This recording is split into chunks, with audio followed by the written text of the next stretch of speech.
नमस्कार दोस्तों, मैं हूं गौरव और आप देख रहे हैं मार्केट रिपोर्ट। आइए बात करते हैं उन स्टॉक्स की जो आज की डेट में चार्ट्स पर बहुत ही इफ़ेक्टिव लग रहे हैं, जिसमें आने वाले टाइम में हम एक अच्छी तेज़ी देख सकते हैं और जिन्होंने चार्ट्स पे या तो ब्रेकआउट दिया है या फिर ब्रेकआउट देने की कगार पे हैं। मतलब मार्केट में एक अच्छी स्ट्रेंथ दिखा सकते हैं आने वाले टाइम में। ऐसे शेयर्स का सबसे बड़ा बेनिफिट ये होता है कि मार्केट में अगर कुछ एक सेलिंग भी अगर बन के आती है निफ्टी में, सेंसेक्स में, तो ये वो स्टॉक होते हैं जो अपने आप को थोड़ा सा होल्ड करने की कोशिश करते हैं ऊपर के प्राइसेस पे।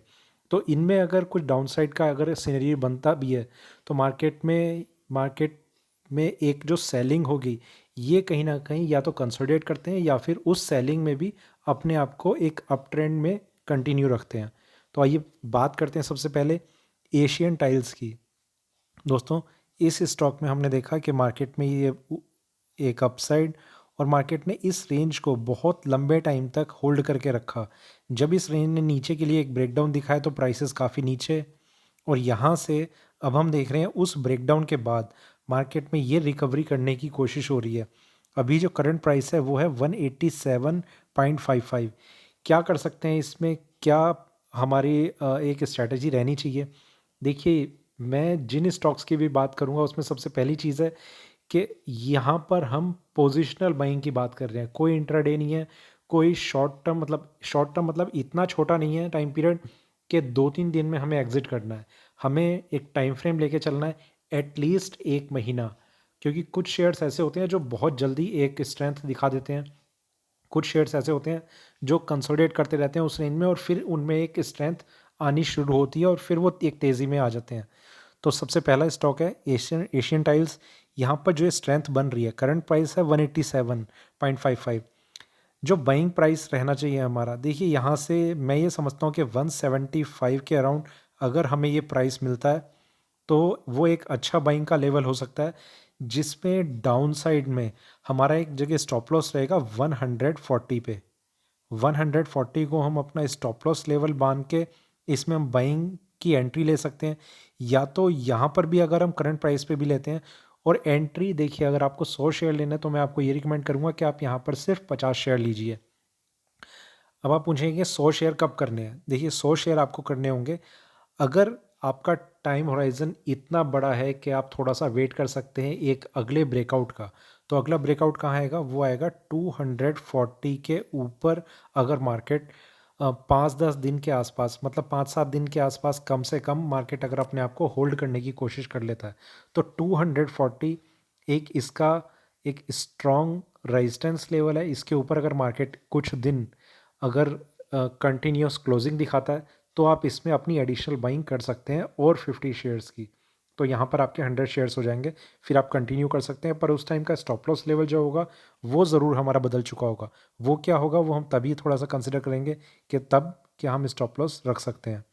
तो आइए चलते हैं एक बार इसमें हम वीकली चार्ट्स पे और नज़र डालते हैं कि किस तरीके का ट्रेंड हमें नज़र आ रहा है। यहाँ पर देखिए, मार्केट में एक सेलिंग, कंसोलिडेशन, डाउनसाइड, अपसाइड, फिर मार्केट नीचे तो आया, पर नीचे जाने के बाद एक ये जो रिकवरी इसने दिखाई है इस कैंडल में, ये बहुत स्ट्रॉन्ग है। तो ये सारे के सारे फैक्टर्स इसमें एक अच्छी बाइंग अपॉर्चुनिटी के तरीके से हमें सामने नज़र आ रहे हैं। 240 यहाँ पर कुछ लगभग ये लेवल होगा। इसके ऊपर अगर मार्केट सस्टेन हो जाता है तो देखिए हमारे टारगेट जो है वो 240 के बाद करीब करीब 500 के आने लग जाएंगे, और जिसका मुझे लगता है कि 3 से 6 महीने में 240 से 500 जाने में इसे इससे ज़्यादा टाइम नहीं लगना चाहिए। तो इस तरीके से आप इसमें अपनी इन्वेस्टमेंट को कंटिन्यू कर सकते हैं। अब चलते हैं हम अपने नेक्स्ट स्टॉक पे। दोस्तों, हमारा अगला स्टॉक है एनसीसी लिमिटेड। दोस्तों, इस पर बात करने से पहले मैं आपको बताना चाहता हूँ कि कई ट्रेडर्स ऐसे हैं, व्यूअर्स ऐसे हैं जो मुझसे पूछते हैं कि हमें अकाउंट खुलवाना है, हम कहाँ पर खुलवाएं। तो देखिए, मेरा अपना जो अकाउंट खुला हुआ है वो एंजल ब्रोकिंग में है, और मैं आपको भी यही रिकमेंड करूँगा कि अगर आपको अकाउंट खुलवाना ही है तो आप एंजल ब्रोकिंग में खुलवा सकते हैं, जिसका लिंक डिस्क्रिप्शन में मैंने दिया हुआ है। वहाँ पर आप क्लिक करेंगे, उसके थ्रू आप अपना अकाउंट खुलवा सकते हैं। आइए बात करते हैं एनसीसी लिमिटेड की। दोस्तों, यहाँ पर हमने देखा कि मार्केट में एक धीरे धीरे एक सपोर्ट के थ्रू मार्केट ऊपर जा रहा था। कहीं पर भी कोई ट्रेंड हमें ऐसा नहीं मिला सिवाय इस एक पोजीशन के कि मार्केट ने एक डाउनवर्ड एक ट्रेंड लेने की कोशिश करी थी। प्राइसेस बहुत स्ट्रांगली और कंसिस्टेंसी के साथ ऊपर को मूव कर रहे हैं। यहाँ के बाद मार्केट में थोड़ी सेलिंग आई, फिर से मार्केट ने ऊपर जाने की कोशिश करी और अभी जो हम ऑब्जर्व कर रहे हैं कि मार्केट ने एक अच्छा ब्रेकआउट दिखाया हुआ है। अब हम इसमें क्या करें, देखिए करंट प्राइस पे मैं ये कहूँगा कि मार्केट यहाँ पर थोड़ा सा करेक्शन नहीं कहना चाहिए, एक्चुअली कंसोलिडेशन दिखा सकता है। 88 के आसपास ये ट्रेड कर रहा है। मैं ये समझता हूँ कि जो इसमें अच्छा एक बाइंग का प्राइस होगा बहुत ज़्यादा नीचे है, 80 से 85 के बीच में आपका कहीं भी एक बाइंग का प्राइस आप समझ सकते हैं, जिसका स्टॉप लॉस जो होगा आपका वो होगा 66.50 के नीचे क्लोज होना। 66.5 के नीचे अगर मार्केट क्लोज नहीं हो रहा तो आप इसमें बाइंग में बने रह सकते हैं।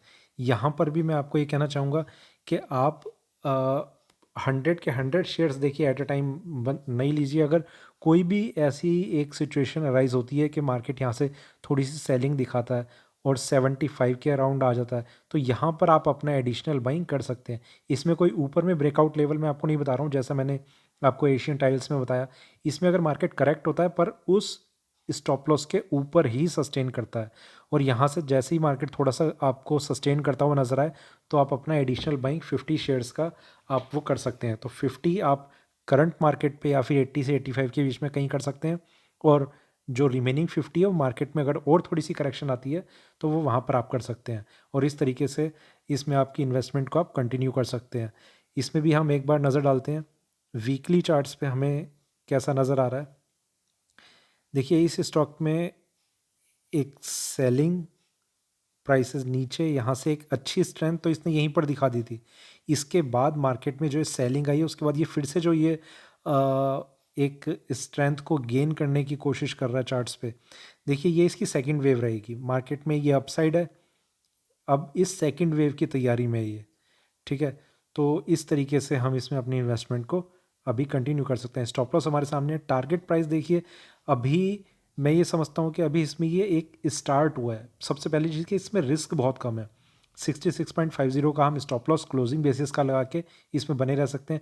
टारगेट प्राइस मैं ये समझ रहा हूँ कि इसमें जो हाई प्राइस अभी हमें नज़र आ रहा है 140 के अराउंड, ये इजीली ब्रेक हो जाना चाहिए आने वाले 6 महीने के अंदर अंदर। तो ये भी हमारे लिए एक अच्छा इन्वेस्टमेंट का एक पार्ट है। अब हम चलते हैं अपने नेक्स्ट स्टॉक पे। दोस्तों हमारा अगला स्टॉक है TVS श्रीचक्र लिमिटेड। यहाँ पर हम देख रहे हैं कि मार्केट में इसमें इस पर्टिकुलर शेयर में एक स्ट्रेंथ आई काफ़ी ऊपर, उसके बाद मार्केट में जो एक करेक्शन आई है इस पोर्शन को मार्केट ने बहुत स्ट्रांगली होल्ड करके रखा और अभी जो हम ट्रेंड देख रहे हैं मार्केट ने एक ब्रेकआउट दिखाया। करंट प्राइस है 1993.85, 2000 के आसपास मार्केट में इसका प्राइस आ चुका है और इसमें मैं ये आपको रिकमेंड करना चाहूँगा कि अगर आप इसमें बाइंग का सोच रहे हैं तो एक अच्छा प्राइस 1900 से 1950 के बीच में आप कहीं पर आप देख सकते हैं, जिसका स्टॉप लॉस जो है वो क्लोजिंग बेसिस पे रहेगा। देखिए हम जितने भी स्टॉप लॉस की बात कर रहे हैं वो क्लोजिंग बेसिस पे इसलिए बात कर रहे हैं क्योंकि मार्केट में इंट्राडे में प्राइस भले ही नीचे ट्रिगर कर जाए पर उसकी क्लोजिंग मैटर करती है, ठीक है। वो प्राइस रहेगा 1675, ये हमारा स्टॉप लॉस है 1675 और इसमें मार्केट में स्ट्रेंथ बहुत नज़र आ रही है इस पर्टिकुलर शेयर में। एक टारगेट प्राइस जो हम एक्सपेक्ट कर रहे हैं वो आने वाले टाइम में 2700 से 2800 के आसपास का कुछ टारगेट प्राइस मिल जाना चाहिए 6 महीने के अंदर अंदर। और इसमें एक बहुत मेजर रेजिस्टेंस है 3000 रुपये पे। 3000 के ऊपर अगर ये मार्केट में आ जाता है तो इसमें और फर्दर स्ट्रेंथ देखी जाएगी। इससे हम एक बार वीकली चार्ट्स पे देखते हैं, वहाँ देखते हैं कि किस तरीके का व्यू सामने आ रहा है। यहाँ पर अगर हम बात करें तो देखिए 4000 रुपये का शेयर गिरते गिरते ये यहाँ 1000 रुपये को भी ब्रेक कर गया था और अब इसमें एक स्ट्रेंथ बननी शुरू हो रही है जिसमें 2000 के आसपास आ चुका है। देखिए समझ, अब यहाँ पर आपका पॉइंट ऑफ व्यू मैटर करता है। कुछ ट्रेडर्स इसे इस तरीके से देखते हैं कि ये 50% करेक्शन दिखा चुका है, कुछ इसे इस तरीके से देखते हैं कि ये 200 मतलब 100% ग्रोथ ऑलरेडी दिखा चुका है तो अब ये कितना ऊपर जाएगा। देखिए किसी भी स्टॉक में कोई हाईएस्ट प्राइस कोई लोएस्ट प्राइस नहीं होता। लोएस्ट प्राइस उसका वही होता है शेयर में कि वो डीलिस्ट हो गया है। हाईएस्ट प्राइस की आप कोई एक्सपेक्टेशन नहीं रख सकते कि आज वो 2000 है, कल को 20,000 का होगा, फिर 2 लाख का हो जाएगा, शेयर स्प्लिट हो जाएगा। इसी तरीके से एक कहानी चलती रहेगी और हाईएस्ट प्राइस की कोई लिमिट नहीं है। तो यहाँ पर हम जिन स्टॉक्स को चूज़ करते हैं उसमें सिर्फ एक चीज़ हम देखते हैं, बेस्ट टाइम, बेस्ट प्राइस। तो प्राइस को हमने डिस्कस कर लिया है, टाइम बिल्कुल यही सही है, और ऊपर में जाने के लिए इसमें एक स्ट्रेंथ जो हमें नज़र आ रही है उसको देखते हुए हम इसे एक इन्वेस्टमेंट का एक अच्छा पार्ट मान रहे हैं, जिसका स्टॉप लॉस मैंने आपको बताया 1675 पे, और यहाँ पर ये एग्जैक्ट 3000 के आसपास इसमें काफ़ी स्ट्रॉन्ग रेजिस्टेंस है। इसके ऊपर अगर मार्केट आ जाता है, सस्टेन कर जाता है, तो इसमें अपनी रैली को ही एक्सटेंड करेगा और ऊपर में फिर 4000 5000 के लेवल्स हमें बहुत इजीली देखने को मिल सकते हैं। तो पहला टारगेट हमारा 2700 2800 के आसपास का है, जो आने वाले टाइम में बहुत इजीली अचीव हो जाना चाहिए। आइए अब हम और आगे चलते हैं, उन स्टॉक्स की बात करते हैं जो फाइनेंशियल मार्केट में थोड़े से स्ट्रॉन्ग हमें नज़र आ रहे हैं, जिन पर एक अच्छा ब्रेकआउट मिला हुआ है। दोस्तों ये फाइनेंशियल सेक्टर के शेयर्स हैं PNB housing, bank of Baroda, IndusInd bank, Karnataka bank. ये 4 शेयर्स हैं जो आज की डेट में एक अच्छा इन्वेस्टमेंट का एक अपॉर्चुनिटी के तरीके से हम देख रहे हैं, और इसमें हम इनके स्टॉप लॉस की बात करेंगे कि कहाँ कहाँ हम स्टॉप लॉस लगा के इसमें हम कंटिन्यू कर सकते हैं। देखिए सबसे पहले हम बात करते हैं पीएनबी हाउसिंग की। पीएनबी हाउसिंग का जो शेयर अभी चल रहा है करंट प्राइस पे, इसमें हमारा एक स्टॉप लॉस है। ये सारे के सारे जो मैं आपको स्टॉप लॉस बता रहा हूँ ये पोजिशनल है, शॉर्ट टू लॉन्ग टर्म, कम से कम 3 महीने से साल भर तक का आपका अगर एक इन्वेस्टमेंट का आइडिया है, आप एक स्ट्रेटजी ऐसी लेके चल रहे हैं कि जिसमें एटलीस्ट 3 महीने आप होल्ड कर सकें, तो ही आप इन्हें कंसिडर करें। अदरवाइज़ ये बहुत ही छोटी अवधि के लिए नहीं है, छोटे टाइम पीरियड के लिए नहीं है। इसमें स्टॉप लॉस रहेगा पीएनबी हाउसिंग में 338 का। ठीक है, मार्केट में एक अच्छी स्ट्रेंथ है, ये हम चार्ट पे डिस्कस नहीं कर रहे, इसलिए सिर्फ मैं आपको स्ट्रेंथ बता रहा हूँ। जो 3 शेयर इससे पहले जो हमने डिस्कस करे हैं वो हमारे लिए ज़रूर एक इम्पॉर्टेंट है, जो इस फाइनेंशियल सेक्टर से अलग हमने डिस्कस किए हैं। बैंक ऑफ बड़ौदा में हम इन्वेस्टमेंट कर सकते हैं, इसमें हमारा स्टॉप लॉस रहेगा 62 का। इंडसइंड बैंक में हम इन्वेस्टमेंट कर सकते हैं आज की डेट में। इसमें देखिए एक चीज़ है, इंडसइंड बैंक में 1035 के ऊपर जब तक ये अभी अपनी क्लोजिंग नहीं दिखाता, तब तक इसमें थोड़ा सा रेजिस्टेंस एक्सपेक्टेड है। हो सकता है कि ये यहाँ से थोड़ी सी करेक्शन दिखा दे, तो उस चीज़ का हमें थोड़ा सा ध्यान रखना है कि ये बिल्कुल अपने रेजिस्टेंस के आसपास है। तो बहुत स्ट्रांगली मैं इसे तब तक रिकमेंड नहीं कर रहा, पर फिर भी रिकमेंडेशन ज़रूर है, पर उतना स्ट्रांगली नहीं किया। अगर आप थोड़ा वेट कर सकते हैं तो आप वेट कीजिए।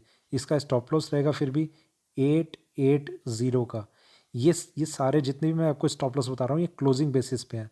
अगला जो शेयर है हमारा वो है कर्नाटका बैंक। इसमें हमारा एक बाइंग का प्राइस जो है, देखिए करंट प्राइस पे भी हम थोड़ा सा बाइंग कर सकते हैं, पर यहाँ पर मैं आपको कहूँगा अगर आप 100 शेयर खरीदना चाह रहे हैं तो आप 40 शेयर से ज़्यादा इन्वेस्ट ना करें अभी।